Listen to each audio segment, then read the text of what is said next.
حضرت رابعہ بصری رضی خدا کی خاص بندی، پردہ نشینیوں میں مخدومہ، عشق میں ڈوبی ہوئی، عبادت گزار، وہ پاکیزہ عورت ہے جنہیں عالم صوفیہ میں دوسری مریم کہا گیا ہے۔ یہاں چھوٹے بڑے کا کوئی فرق نہیں، یہاں مرد و جن کا کوئی فرق نہیں، کیونکہ اللہ صورت نہیں دیکھتا، وہ تو دل دیکھتا ہے، اور جب آخرت میں حساب ہوگا تو نیت کو دیکھ کر ہوگا۔ لہٰذا جو عورت عبادت و ریاضت میں مردوں کے مقابل ہو تو اسے مردوں کی صف میں ہی شمار کیا جائے، کیونکہ روز محشر جب مردوں کو پکارا جائے گا تو سب سے پہلے حضرت مریم رضی اللہ آگے بڑھیں گی۔ جس رات حضرت رابعہ بصری کی پیدا ہونے والی تھی تو ان کے گھر میں اتنا بھی تیل نہ تھا کہ ناف کی مالش کی جائے یا چراغ جلایا جائے، اور اتنا کپڑا بھی نہ تھا کہ آپ کو لپیٹا جا سکے۔ آپ کا نام رابعہ رکھا گیا کیونکہ آپ 3 بہنوں کے بعد پیدا ہوئی تھی۔ آپ کے والد ابا کا یہ حال تھا کہ خدا کے علاوہ کسی سے کچھ نہیں مانگتے، یہاں تک کہ پڑوسیوں سے بھی کبھی کچھ نہ لیتے۔ اسی پریشانی کے عالم میں پیغمبر محمد صلی اللہ علیہ وسلم نے خواب میں بشارت دی اور تسلی دیتے ہوئے فرمایا کہ یہ لڑکی بہت مقبولیت حاصل کرے گی اور اس کی شفاعت سے ہزاروں لوگ بخش دیے جائیں گے۔ آگے حضور صلی اللہ علیہ وسلم نے فرمایا کہ اس شہر بصرہ کے حاکم کے پاس جاؤ اور کہو کہ وہ ہر روز 100 مرتبہ اور جمعہ کو 400 مرتبہ مجھ پر درود بھیجتا ہے، لیکن آج بھیجنا بھول گیا، تو اسی کے کفارے کے طور پر تمہیں 400 دینار دے دے۔ یہ جان کر حاکم نے اس بشارت پر بطور شکرانہ 1000 دینار فقیروں میں تقسیم کرا دیے، اور حضرت رابعہ رضی اللہ کی والد کو 400 دینار دیے، اور تعظیماً خود آ کر کہا کسی بھی ضرورت پر یاد کیجیے۔ اس طرح آپ کی ولادت کی تمام ضرورتیں پوری کی گئیں۔ آپ نے جب ہوش سنبھالا تو والد کا سایہ سر سے اٹھ گیا اور بہنیں بھی جدا ہو گئیں۔ ایک ظالم نے آپ کو جبراً کنیز بنا لیا اور کم داموں میں آپ کو بیچ بھی دیا۔ وہاں آپ سے بہت زیادہ کام لیا جاتا۔ ایک بار نامحرم کو سامنے دیکھ کر گر گئیں، جس سے آپ کا ہاتھ ٹوٹ گیا۔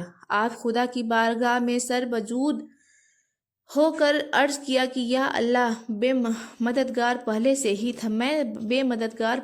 ہی تھی، اب لاچار بھی ہو گئی، اس کے باوجود تیری رضا چاہتی ہوں۔ اس پر غیب سے آواز آئی، اے رابعہ، غم نہ کر، کل تجھے وہ مرتبہ حاصل ہوگا جس پر فرشتے بھی رشک کریں گے۔ یہ سن کر آپ بہت خوش ہوئی۔